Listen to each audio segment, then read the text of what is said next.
To set single press S Pen button for media as play or pause in Samsung Galaxy S22 Ultra, open settings, swipe the notification panel, and then tap settings icon, scroll down settings screen, find advanced features,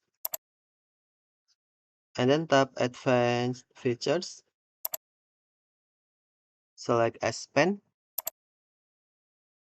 tap air actions, scroll down the screen, and then on media, tap double press menu, select play or pause.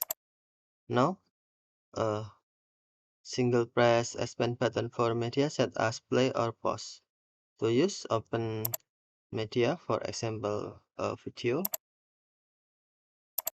Okay, and then single press your S Pen button to play or pause.